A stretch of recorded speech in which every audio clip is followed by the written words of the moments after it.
still a shame. We'll go ahead and get started. Today's date is December the 4th, 2023, and this is the Board of Public Works and Safety. First item is adoption of the agenda. Are there any additions or changes to the agenda as presented? I have none. Motion to adopt. Motion made by John, is there a second? Second. Seconded by Gerald. Any further discussion? Hearing none, we'll call for a vote. All those in favor signify by saying aye. Aye. Opposed? Agenda stands approved. Next item is presentation of minutes for approval. These are from your November 20th. Is there any changes or corrections to those minutes? I have none, John, I did read them. I have none either. Motion to approve. Motion made by John, is there a second? Second. Seconded by Gerald. Any further discussion? Hearing none, we'll call for a vote. All those in favor signify by saying aye. Aye. Opposed? Minutes stand approved. Next item is comments of citizens.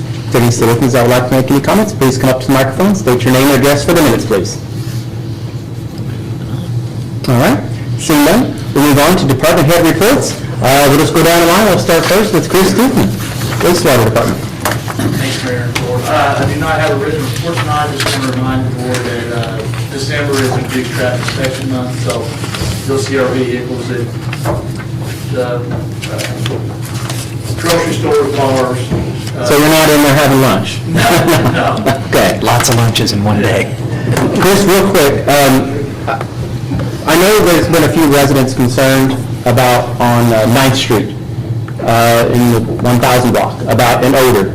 And can you explain just the do's and don'ts, the who's, what's, and why's of it, just so they understand, and what we're trying to do to mitigate that as well? So at that area right there, we have a force main that meets a couple gravity, that turns into gravity, and whenever there's a big rush of rain, it all ends up in that spot, and sometimes that, you've seen, and I know Derek has seen some of the manholes blown off there.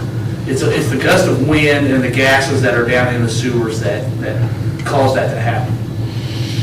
Plus, we've also had residents in that area that if those manholes are not vented, that the gas will be pushed up into their residences and bubble up their toilets. So we're it's a double-edged sword. We either vent the manholes or we don't vent the manholes and it goes into the homeowner's business or whatever, their toilet. So there's not really anything we can do. We could try to get manhole covers with less openings in it. That'll take down the smell, but it might also cause the gases to go into homeowners' houses. So, I know during heavy downpours, all of a sudden, I drove down the street and seen the lid 2 feet from the hole. It shot it off with that fire. And those things aren't heavy, they're pretty heavy. But I picked it up and got it back on there because I was afraid if you're in a car, you hit that, probably going to damage your car pretty good. Yeah. Never mind. It's a deep pothole. It would still be there. Greg and I, we discussed some options, maybe having Fralix drill some holes in the smaller holes in manhole lids, and we'll get around to that and hopefully minimize the odor. But especially if it doesn't rain in a while, it just gets stagnant and goes septic, and it smells even worse. So the more rain we have, the better, but not just the quick sudden downpours that causes the gas to push. No rains like this morning. Yeah. Was it rain-ish?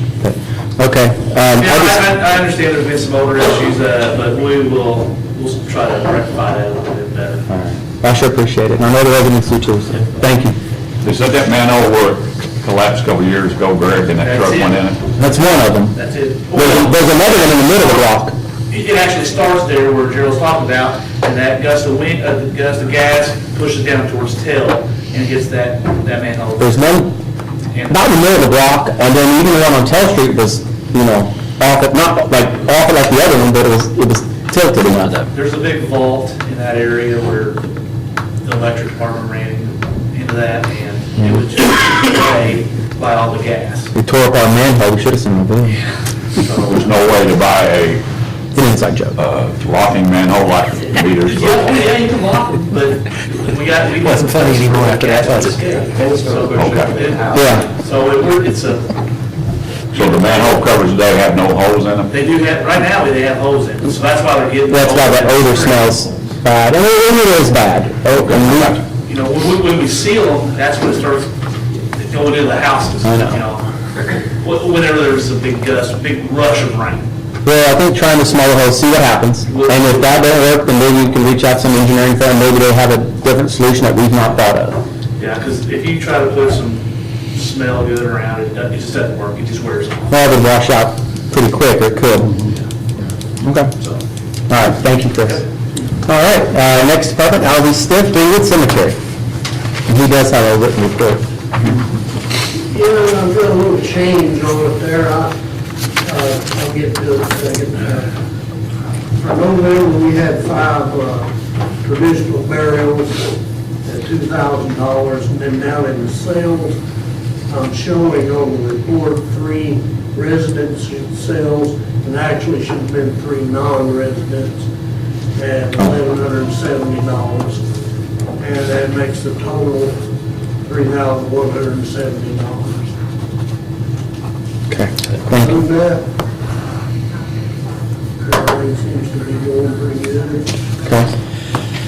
Have you had any luck, I know you finally got that light taken care of on the flagpole, you're going to get a different light altogether on the ground, has that been put in yet? We're gonna try to, and Louis Holman has got us on the list. Okay, well, good. And, what we've got is temporary. Okay, right, I understand. All right. Any questions for Albie? No, sir. I did go out and look at his new toy, the new Kubota, Yeah. for a nice piece of equipment. Look side by side, they bought. Good. Haven't, not looked at it yet, but It's nice, does a real good job. good. All right, thank you, Albie. Moving on, Chief Lenny, Tell City Fire Department. Thank you, Mayor. Just wanted to update everybody and just kind of a reminder to the residents.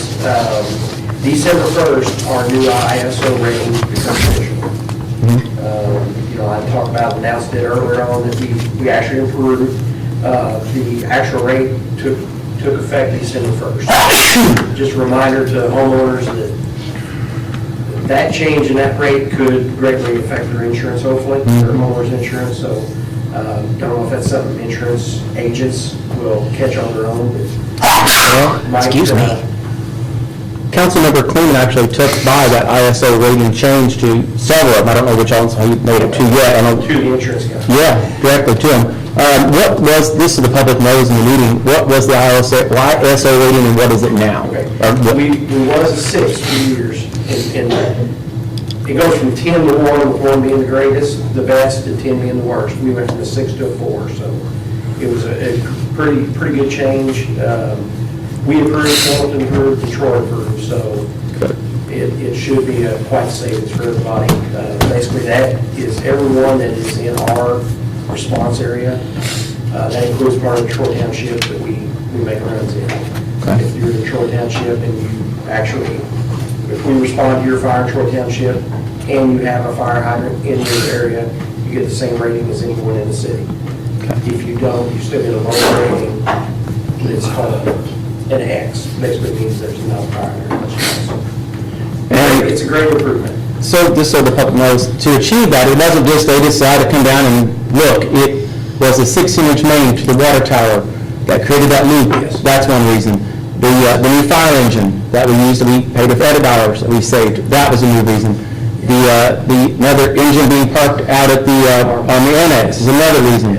Painting off our fire hydrants and doing flow tests on them is another reason, amongst many others, but the training and updating equipment, Yes. it just didn't happen. Any improvement that can be done from the time that they rate you to the next time they rate you, any improvement they look at.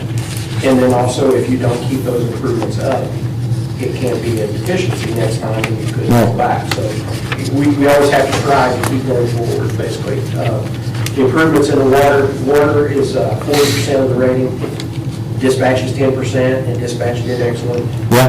And then 50% of it is fire department. Like you said, we added 1 truck, which made us take a truck and put it in the armory, which extends our coverage response area out into the township a little bit better. It added our capacity, our pumping capacity, which we needed. record keeping, testing. We have to test hoses, trucks, ladders, training, all that we have to keep up, and that's all part of it. Okay, well, good. Mayor, if I might suggest, I wouldn't take it for granted that all insurance agents are going to pick up on that. Yes. Right. So I would suggest, I know I am, personally contacting your agent to make sure that they're aware of it, Absolutely. following up on it. Yeah. I think it's a great benefit for our city residents, and hopefully, those investments can save them money, as long as it works. If nothing else, if it keeps their insurance the same and doesn't go up, that's even, sometimes you take that as a win-win. So, that's wonderful. Good job to you and your department, and the Thank you. water department as well for making that happen, and dispatch. So, that's great. That's all I have for All tonight. right, any questions for Chief? Chief, didn't you mention before too, like to get a lower rating than what we even got though, at a point though, you have to have basically a full-time fire department? You start getting into, they count your response, and they count your number of members that are on duty. Right. They count ours basically as on call in a way that I have to show that how many respond to each fire, so we have to keep attendance at each one. To get maximum, obviously, you would almost need some, your 2s, 3s, and 4s, your 3s, 2s, and 1s are mostly your full-time departments. Okay, I thought that's what you said They said before, that okay. 4, 5, 6, and 7 are your volunteers, 8s, 9s, and 10s are your rules, basically, that don't have any water supply. Water supply is a big killer for some of your rural departments. No hydrants, it's hard for them to provide the amount of water needed for large fires. Sure, okay. And how often do they do these ISO ratings? We try to do them every 10 years. 10 years? Good. COVID kind of slowed down. We were due several years ago, but COVID kind of stepped in there, obviously. They gave us opportunity to make all these improvements, upgrades, so Absolutely. if you want to find a silver lining, there's a little piece there. All right, well, thank you, Chief. Thank you. All right, moving down to Jim Holmes, Tell City Street Department and Trash Department. I really don't have much. We did almost 70 tons of trash last 2 weeks. How's your leafing going? It's going. It rained today, so we really couldn't do much. But Sure. we're back up in Berwyn Hills and Penhaven now. Okay. Where we started. I know you don't hear the word snow, but I'm going to bring it up because it's, when it is coming, it's going to happen, I'm sure. Yeah. Are we prepared yet for snow, or when are you planning to get any plows put on? We're going to start getting the plows ready now Oh, good. on one truck. Okay. And the other 2 are busy leaving. And your salt levels, are they okay? Yeah, it should be good. If you need more, let us know quickly, because Connie's, she's BFS with that person, and she called her up and she made it happen. She did last time, didn't you? I did, I had to You work. know that, I don't know if she did it, so. That says we're going to do it anyway. Okay, we're good. All right, any questions for Jim? Oh, sir. All right, thank you, Jim. Moving down, Tell City Departments, General Manager Andy Hicks. No reports tonight, unless you have some questions for me. All right. Parks and Rec, Brandon Long. I'll update at the next board meeting. I didn't bring any of my notes. I got a year-end review for everything we've done this year. Okay. I'll do it at the next board works meeting. Great. All right. Moving on, Chief Ryan, Tell City Police Department. I'll wait for your program.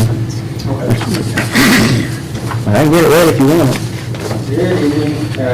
Due to being on the agenda for kind of a lengthy item, I'll keep this part report short. So, we do have a few vehicles that we are wanting to look at a consignment process with, as far as through Ohio Valley Towing.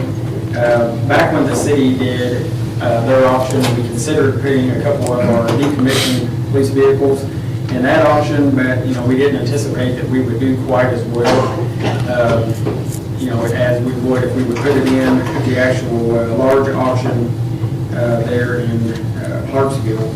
So I was working with Ohio Valley Towing to get an idea of what the process would look like. I shared with you in email the 3 vehicles we are looking at. One of them is a 2010 Dodge Charger. That vehicle previously had been handed over to the fire department. Chief Lenny was using it. And then we had a 2011 Charger and a 2014 Ford Explorer. That Ford Explorer was previously a canine vehicle for one of our two canines at the time. These vehicles are decommissioned. They've been in the process of having all of the emergency equipment removed, and the emergency equipment that was able to be recycled over to new cruisers, we've done that.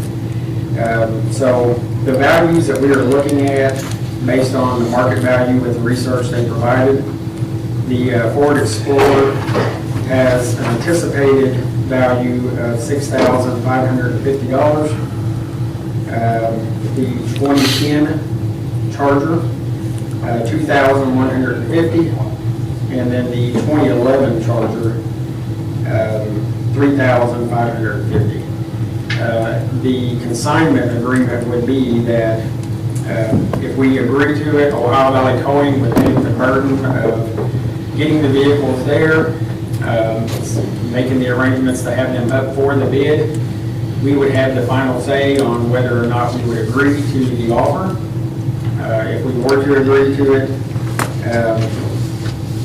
Ohio Valley would see that the process is carried through, and in return, they would receive 10% of the value of what the sale is.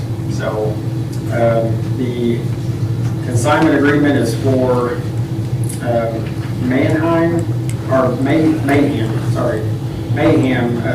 service there in Clarksville. My understanding is it's one of the largest public safety or public vehicle auctions there are in the Louisville area. So he feels like that, they hold these every week. He thinks that these vehicles would probably go up pretty quickly. Our plan would be is that if the board approves for us to go through with that, I would ask that Mr. Hagedorn review these before I sign them and kind of go from there. Bill, do you have any questions on these vehicles? Ohio Valley gonna take them up there? Yes, sir. Yeah. And one of them may need some assistance getting there. Was that Phil's? No, that's the one that Greg had. He can see things he knows well. Is Phil's the 11 or the 12, or the 10? 11. No, yeah, Phil, the one that Phil had, the black Charger, that was the 11. And interesting enough, these vehicles have less than 100,000 miles on them. But police vehicles, the wear and tear on them, they don't, Sure. very well, so. Well, that one's air conditioning, just, you have the windows down, or winter. Yeah. That's not exactly, doesn't cool you out. Oh, it don't. Okay. Is there a motion to approve? Pending Sydney attorney review, I'll make a motion to allow chief to auction off the 3 vehicles mentioned. Okay. Motion made by John, is there a second? Second. Second by Joe. Any further discussion? Do you have to be there when they sell, or can? No, it's all spelled out in the agreement, but like I said, this is not an absolute sale kind of thing, so once we would be able to have the final say if it's, if it's way undervalued and we want to hold it and try the next time we can or whatever. Okay.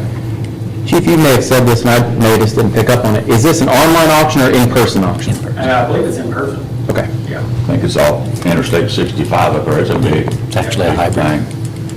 It's a what? It's actually a hybrid. They have they have online ability to bid and in-person ability to bid. No, it's up. Okay. All right, so motion made second. We have further discussion. Anyone? Hearing none, I'll call for a vote. All those in favor, signify by saying aye. Aye. Opposed? Motion carried. Thank you. All right, thank you, Chief. Just go back to the general fund one time. Email those over, or I can take them, whatever. And then it can be reappropriated for if, if he needs it next year or what, so. Okay. All right. The next It's the department, same agreement for all 3 vehicles, isn't it? the next department head is Tom Freeman, Building and Zoning. You couldn't be here, but thank you. You want to take a look at all of them? We had 25 permits this month, I'll pass it. which is about 3 less than last month. I've got, you should have the topper. It's this one you do not have. I don't have this one. Take that.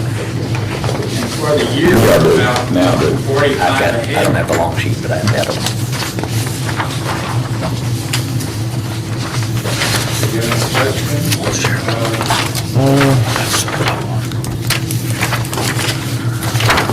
I do know the house on 9th Street is, or 10th Street, sorry, is down, cleaned up, gone.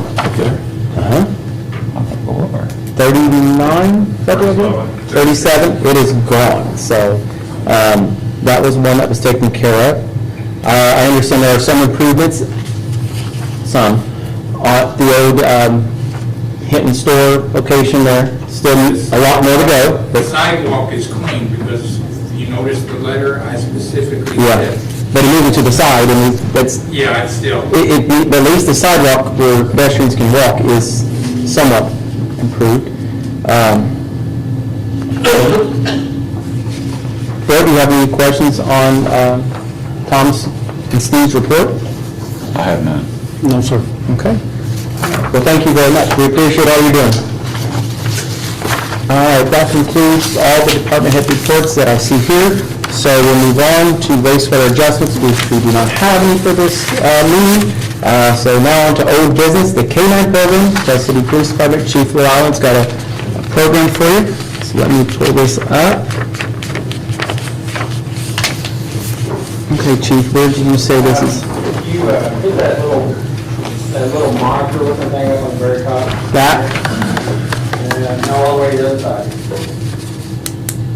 Chief? Other side of the screen on the top. I'm sorry, I don't know how to do There, it. baby. That, The play? yep. There we go. There you go. All right, let me bring that down to there so the public can watch it. All right, the floor is yours. You might have to get close to that microphone so as the Okay. public won't be able to hear that from Yeah. home if they're watching. So, I think it was our first Board of Public Works meeting in November. I come to the board and asked for support and kind of looking back into the costs associated with restarting our program. So that's what I'm here tonight for, is to give you an update on that and hopefully answer any questions that you have. We've been able to figure some things out since then, most certainly. So just real briefly, like I said, this is something that I'm passionate about. I was a handler for 9 years, almost 10 years, as you all know, starting in 2006. So I'm a firm believer in the program. I think it's fantastic. And it's hard to kind of really put a dollar amount on the value that you get from it. But tonight, I'll just briefly touch on our history that we've had as a K-9 agency, the community impact, the cost for starting it up, any type of recurring cost and sustainability, and then last but not least, we'll be happy to answer any questions that you have. So first off, like I said, we've had a pretty rich history of K-9. Starting in 2006 is when I received K-9 Yago. We had, like I said, almost 10 years of what I would say very good success. We really kind of hit the ground running. I can go on and on about the success that we found, we had as far as drugs, and I think it was within the first year we had already seized in drug money and things like that, the cost of what the K-9 was. There were some growing pains with it, as it was our first time having a dog since the 80s. So we learned a lot during that time. But one of the things that we were able to do with K-9 Yago was establish a donation account that we set up through City Hall. And by the time Yago reached his life and time to retire, we had had enough money just in donations to sustain the getting another dog and keeping the program going. So it's certainly something that the community enjoys. I really believe in the program so long as it's managed the right way, and we really take everything into consideration. So I'll kind of touch on some of that. K-9 Pico was the one that Jason Chadwick had. He retired earlier this year, and in 2020, K-9 Bax was our most recent K-9. So for about 3 years, we actually had 2 K-9s that were active on our police department at the same time. That's how much we believed in the program and supported it. We were able to make it work financially. And again, a lot of that has to do with the great partnerships we have. The community supports it through donations and whatnot. So a lot of good history there, really proud of it. Just a few things that we found with having our canine program, the impact that it had with our community. These dogs are trained to detect illegal narcotics. We know that Perry County, this has been something that's been on our radar as we recognize the need to address this. We've also been Tell City Police Department has been an agency that has taken a strong stance against illegal narcotics. We have formed what we call a NET team, narcotics enforcement team, through our prosecutor's office, and we've been able to really make a strong stance, make a really good, success with combating drugs. And the canine has been a big component of that. It just gives us so much more opportunities to be successful in that regard. Reducing illegal drug sales and distribution, reducing accidental drug overdoses, reducing infectious disease. It shows that when we have a drug problem, we also have homelessness can be an issue. These dogs are able to track human scent, so we've been successful in using them to locate missing loved ones, including children. We've also been able to use them to apprehend suspects that may have fled from the scene. So the dogs are able to track that human odor and help us locate those individuals. Article searches, what we mean by that would be if a person was to flee from the police and in the process of doing so, they start to toss items of evidence or maybe they drop something, we're able to bring the dogs to those areas and the dog's able to cover a lot more area than, dogs can search an area much quicker than a team of officers can with his amazing ability to pick up even, municipal amounts of odor. So very impressive how they work. We can use these dogs for violent criminal apprehension by aggression. And a lot of times we can do this without ever deploying the dog. I know just when I was on nights pretty much the whole time, if we were serving a warrant or anything like that, just getting the dog out and having him with us usually gets compliance pretty quickly. People oftentimes, they don't want to go up against the dog. So the dogs can bark and show signs, make their presence known that can get compliance pretty quick, which reduces the use of force in other areas. Public relations, I just cannot speak enough about how that is. I'm a firm believer in public relations. People love these dogs. It's just that simple. We get so many requests to go out to events, public events, schools, daycares, just you name it. And it's such a tool that people just love. So, and along with that comes a lot of support. Those are the same people that turn around and invest in the program through donations and those types of things. Okay? So we started looking at some different vendors, and one vendor that caught my attention was this place called On Point Canine. It's over near Bowling Green, Kentucky. We had looked at some other vendors, including the one that we had bought our previous 3 dogs from. That was Top Dog Training Academy out of Evansville. The vendor there that handles that program has since retired, so that was no longer an option for us. Most of the other vendors that we found by talking to some of the other police agencies were states away. I mean, Michigan and Missouri, and it just would have been a tremendous amount of travel time. This place is relatively close, down around Bowling Green. I did some research on it, spoke to a handler who I knew from my canine handler days, actually 2 different handlers.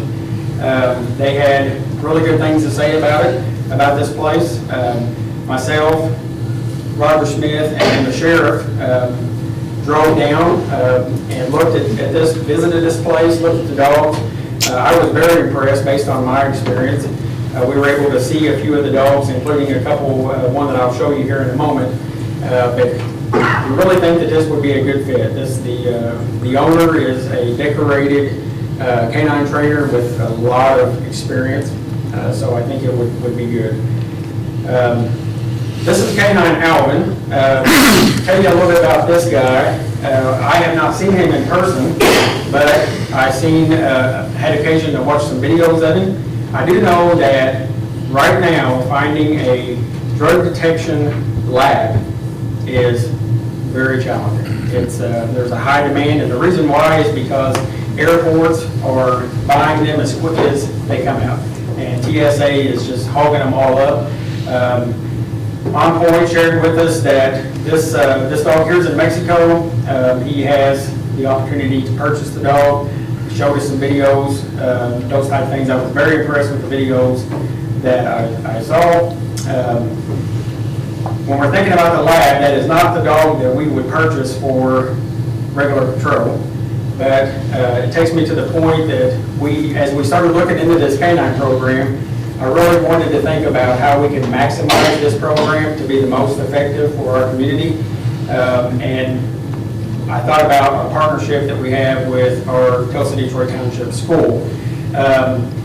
So in thinking of that, I entertained the idea of what it would look like if we could partner with the school to get a single-purpose dog, like Canine Alvin. And this dog would be non-aggressive and highly sociable. That would be very important.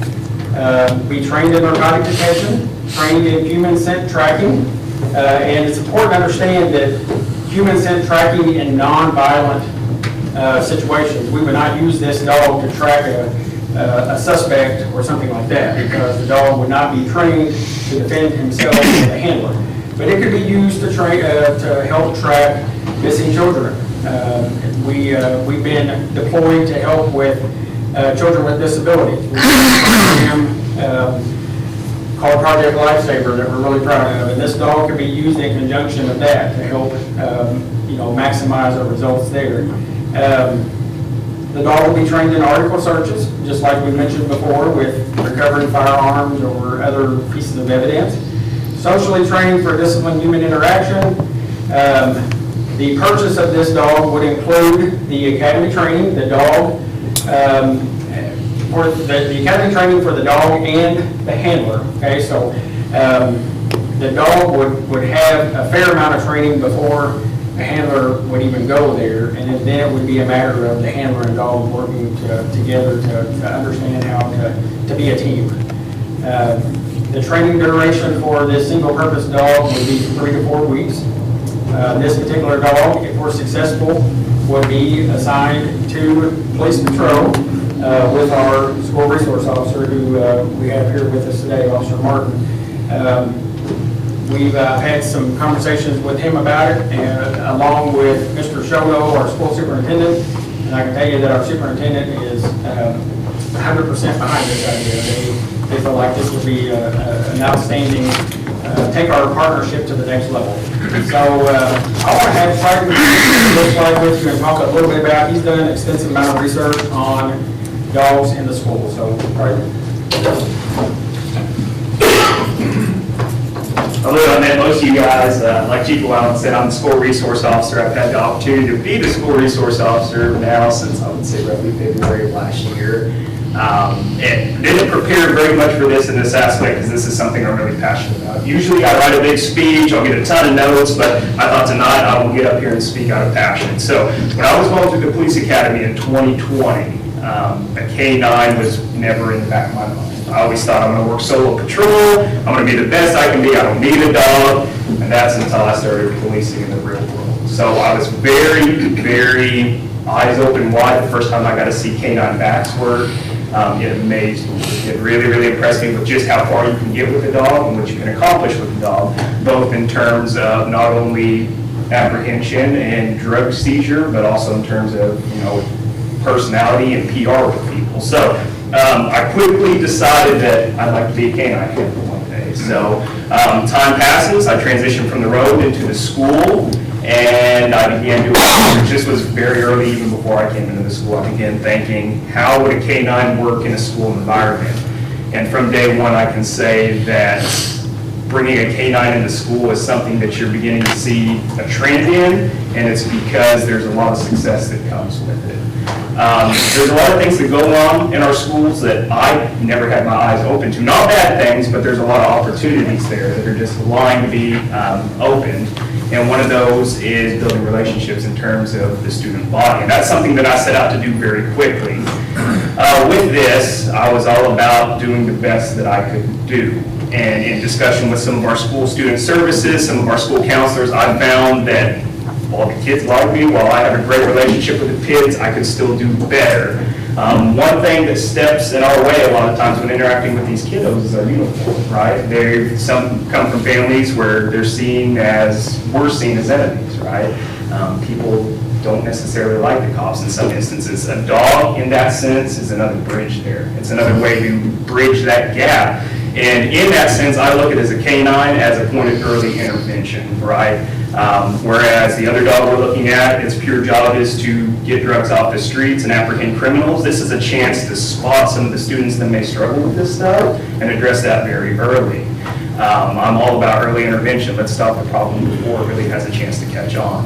On top of that, Chief Llewellyn touched on a very important aspect, the tracking component of the dog.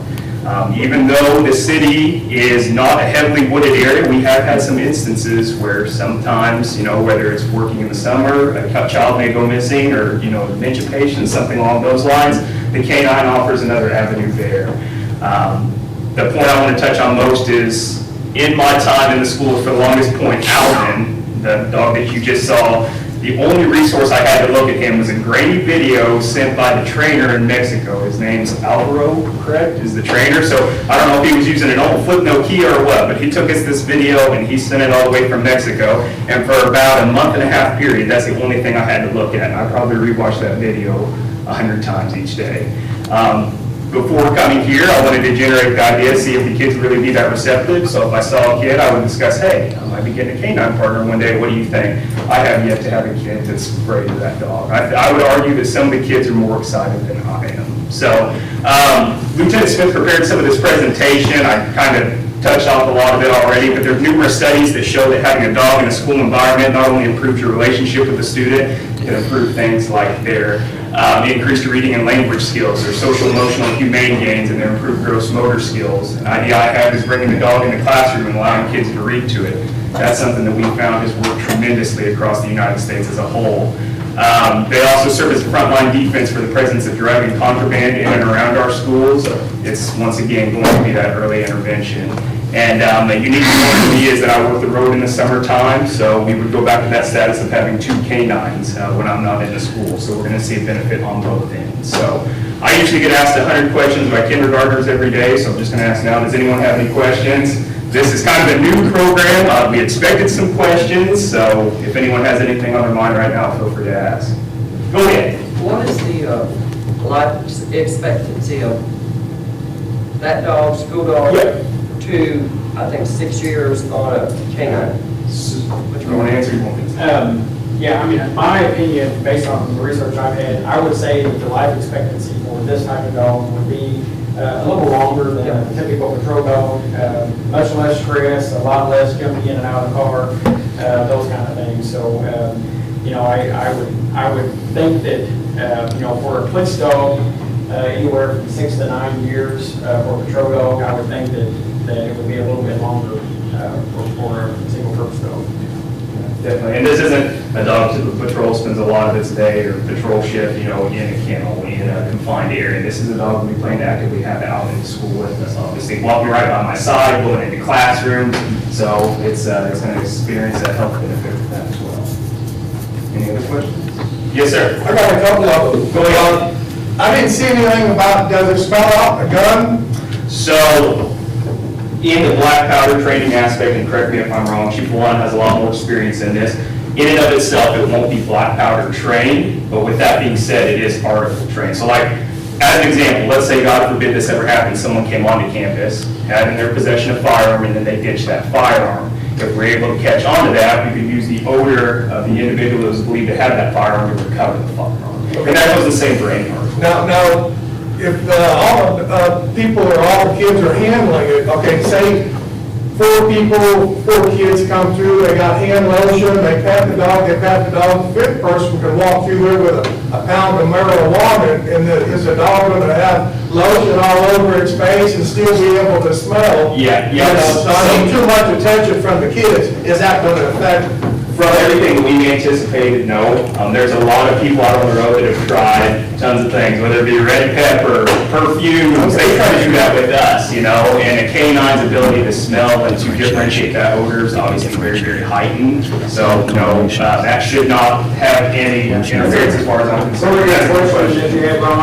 But even still, another question. Yes, sir. Because it happened right in front of my house, I live out there, I watched the police pull over and this and that, and I canine unit. Are they neutered or spayed?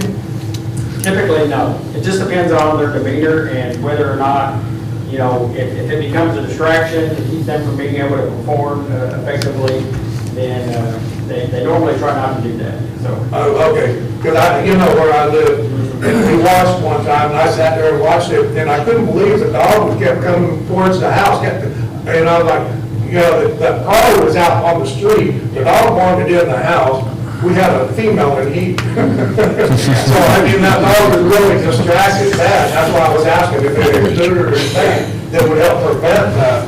These dogs are tested real quick. periodically, regularly, and, we try to work them in different environments to make sure that, they're able to work through all the different distractions. Whenever we went and watched these dogs, even the dogs that they had now, that they're currently working with on point, they were working those on different odors. So they would use dog food, they would use human food, and all these different things. And then within that, they would put an actual controlled drug type. And the dog, you would see the dog work through all those odors and bypass all the dog food and all the human food, and they go straight to the drug stores and alert. So they're constantly being worked on those different disciplines. Something we wanted to add too, I know it might caution some people, but we have yet to see this dog in person. Right now, that's something that we anticipate before any moving forward after the board approval and so forth, that we meet this dog and guarantee that it's the right fit. And the last thing we want to do is bring any kind of animal that's unfit for that environment in schools. Is he in Bowling Green right now? This dog is not. He's making arrangements to get it here. As soon as it arrives, and he's we're gonna bring it home and see it right away. I've seen a number of videos, and I don't know, maybe it's just the way it sent me. The videos that I saw were very clear, and, the dog was very impressive. It's a young dog. It's already showing strong working skills and, very, very good track search and drive, so pretty impressive. We have 15 minutes.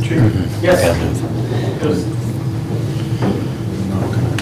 Are all of these dogs, I'm going to skip the camera. is it only available to a single handler or more than one person be trained?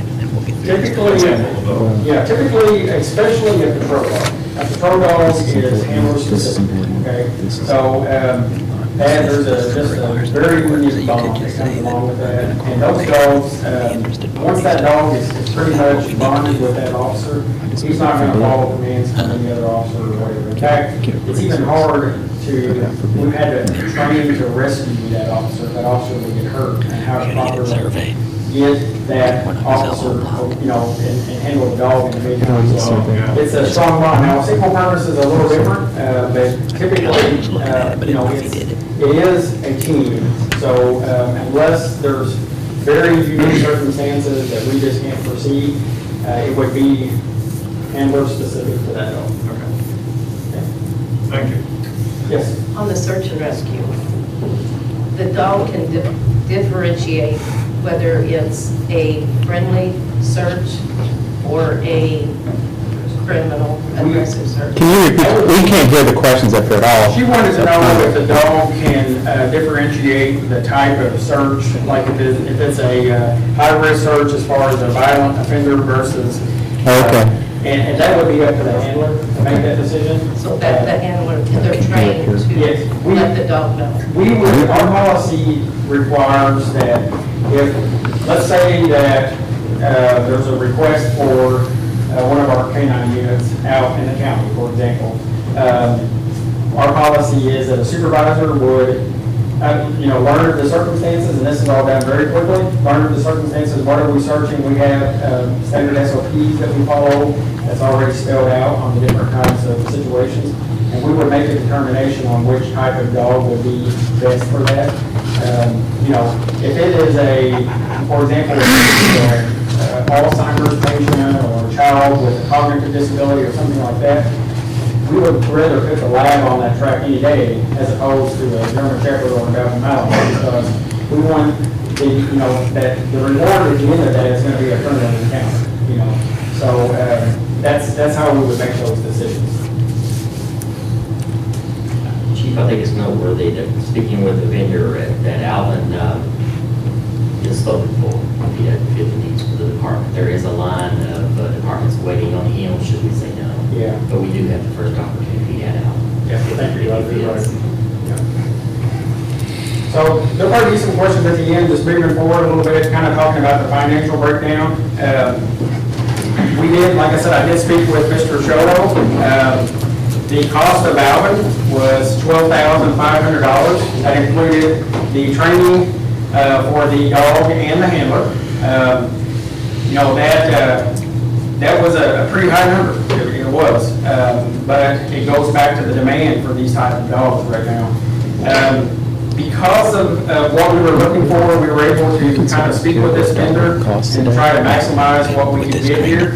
He agreed that in the event that we bought the 2 dogs that we are looking at, which we'll kind of explain the second one in a moment, he would discount that, and he would train Alvin in tracking and article search as well at no additional charge. So really, we're getting a $1,500 discount by taking a single purpose dog and just adding another discipline to that dog to get a little bit more use out of it.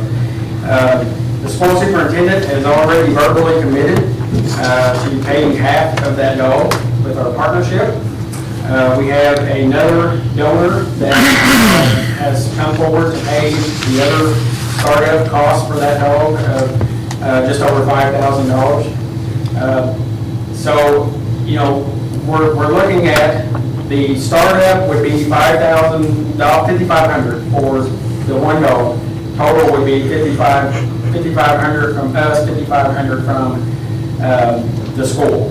The school is also willing to partner with us as needed for the equipment and those type of things, which will be covered in just another slide. One thing that we will have to account for is the lodging that may be associated with the training. I do know that my understanding the sheriff is looking at this same vendor for a purchase of the canine. It may work out that if they get approved, we may have a handler in the same school. If that's the case, then we might be able to take those 2 handlers and have them share lodging to cut down on expenses or whatnot. So that's what Canine Alvin would look like. The other dog that caught our attention when we went over there is, I may say this wrong, but Cyan. And this is a Belgian Malinois. Again, this is just a dog that caught our attention. It's not a dog that we have to commit to. He has this dog right now, and he's currently training it along with a few others. We just really, after seeing the dogs, this dog really caught our attention. We really like the way it performed already at such a young age. Real quickly, these are the things that Cyan would be trained on. A lot similar to Alvin, except it would have a few more disciplines, and that would be it would be trained for tracking in violent offender situation. It would be trained in narcotics and the article searches. This one would be trained in handler officer protection. That is that, just like I shared with you about my time, the handler could have that dog out, and if the handler would start to have a violent encounter, the dog would be able to assist the handler in that situation, or any other dog for that, or any other officer for that matter. Training for this type of dog is a little lengthier than the single purpose. It's typically an 8-week academy. He did tell us that depending on how the training was progressing, it may be shorter. So it just kind of depends on how things go. My vision of this would be, we would put this on patrol, most likely nighttime patrol, since we would have the other dog during the day. That would help cover getting dogs out there as much as possible in daytime and night. Okay. Cost of this dog is $15,000. That includes the training, and it comes with a bill of health. Actually, both dogs come with a bill of health. There's a 2-year working dog guarantee on this. If there's an issue that comes up during that 2 years, then they would honor that.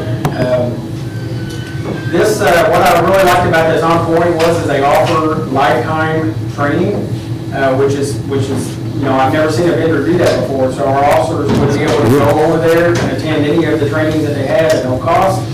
Again, we would have to account for the lodging and travel. Here's kind of a breakdown real quickly on a few other expenses. It kind of looks like the slide got a little messed up when we sent it to the mayor. But these are high estimates that we had, and like I said, we've had a program for almost 20 years, so we've kind of created a pretty good understanding of what it costs to maintain these things. We would have to get kennel inserts for the safe transport of these canines. The cost of those combined are roughly $6,000. There are expenses for leashes, harnesses, collars, and things like that. We estimated roughly $2,000 for those. We were able to recycle some of the equipment from our previous canine. That was part of our agreement whenever we separated with that dog. And there's also some expenses that accommodate the dog at the handler's residence. This varies at times. We've been very lucky with our previous dogs that we were able to get these things donated, so we feel like that's a strong possibility as well. These dogs are our responsibility, so safekeeping at the handler's house and on the job are very important to us for safety and security of the dog. Okay. One thing that I'm really proud to share with you, we've had a great partnership with Dr. Kennedy since dating back to 2006, since I started the canine program at that time. Dr. Kennedy donates 100% of not only the medical care for the dog, but also the food, which is remarkable. We would go, I would just drive over there, and Jason Chadwick and Nathan Freeman, and we would just go over there whenever we needed to get food. They would keep a record of what it was that they would donate to us. And, in the end, he would claim it as a tax write-off for his business. And all of the medical care, flea, tick treatment, shots, I've had to call Dr. Kennedy at night if the dog's had an injury or something, and he always answers his phone, takes good care of us. It's just remarkable. I can't even imagine what that would cost. I will say that with Canine Pico, he had a unique digestive system, and we had a hard time at times finding a food that that dog would tolerate. So we've had to kind of make some adjustments, and there were some expenses associated with that with him. So sustainability and recurring cost, liability insurance always comes up. As far as our insurance company knows, we already have 2 working dogs. We had 2 working dogs up until the beginning of this year. So there would be no additional increase in our liability insurance. We would have to go and have our dogs recertified every year. The cost of that is $500. We have a line item within our general budget that we started years ago. We budgeted for $3,000 a year, and I look back on our expenses when we had 2 dogs, and we averaged each year about $1,500. We usually had money that we were able to give back to the general budget. A lot of that was because of Dr. Kennedy's generosity, but that's pretty impressive. So really about $1,500 is what we were spending for the upkeep on equipment and supplies and things like that. All right, getting to the end of this, how would we meet these expenses if we committed to it today? We have a long-standing donation fund for, that is specific to K-9. Right now, that account is holding $5,200. That is always a fund that seems to get some attention. When people come down to make a donation, I hand them a form and let them pick what area they would like for their donation to go to. A lot of them pay K-9. People love the program.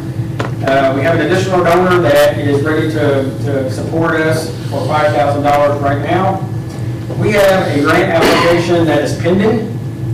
We are really hoping that that comes through. We won't know the results until later this month. We put hard work into that. I feel like it's articulated well. I will tell you that we are extremely hopeful that we can get that. If not, then we're going to, this program is going to be contingent on us using some other funds, such as local law and our local public safety funds, which we really like to use those funds for upkeep of fleet vehicles and things like that, bulletproof vests and stuff. So it's very essential that we do get the grant. We're very hopeful for that. But I was able to work with Connie and kind of go through a what-if scenario so that if we do not get the grant, what options do we have? And thanks to Connie's hard work on that, I think we have a plan in place that will affect our local law and public safety. Okay? This is something that is important for us to make mention about with these recurring costs. There are standards that are set federally for Fair Labor Standards Act on how canine handlers are compensated. And this has been a really big problem for some agencies. Some agencies don't honor this, and they go into this, and then they end up having to pay a canine handler 2-3 years of back pay because they didn't honor it. We tried to be compliant with this. That our last canine handlers, we worked to make sure that they were being compensated for at-home care of the dog as required by the Fair Labor Standards Act. Understand that this is not a piece of equipment that we can take home and put it in our gun safe. This is a piece of equipment that requires daily care, walking, grooming, attention, feeding, watering, those kind of things. So there's a number of ways that we can compute that in order to be compliant. We could give them a half hour every day, extra pay or comp, or we can calculate it to where we work within their schedule to make sure that they are staying below that overtime threshold. With Officer Martin being in the school, it presents an opportunity for us to be able to do that, to get him off when school is not in session, such as holiday breaks, spring breaks, those kind of things. We'll have some opportunities to be able to comp him back some of that time. And then the other handler at night, for the first time since earlier this year, we are back to full strength. As far as our officers, we have one at the police academy right now. But when that officer graduates, we'll be back to full strength, and I feel like that we will have ample opportunity to be able to get this officer compensated without having a bunch of overtime. We can do that through a flexible schedule and comp. So those are just things that we have to think about.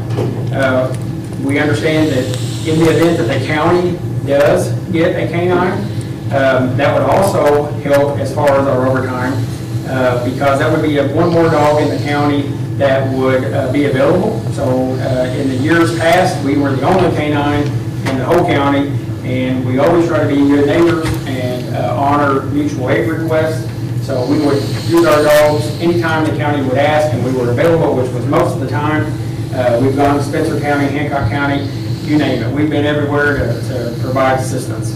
We try to honor that any way we can, but I think if they were to have a dog, then our overtime would be limited as well. We have a software program that Connie's aware of that calculates all of our time for us. There's a formula that's already pre-built in that makes sure that we are compliant with FLSA, so we don't have to worry about getting a lawsuit later on and getting the city in a jam. So we want to make sure that we stay compliant with that. The last thing I will share with you is that, our canine program there would have never been a delay in our program had it not been for unfortunate circumstances. In fact, we always wanted to have 2 dogs. So, you know, our last dog we separated with due to a situation beyond our control, but we always believed in the program. We knew right away that we wanted to get the program back up and going. We had some very hard times at the police department this past summer that we just did not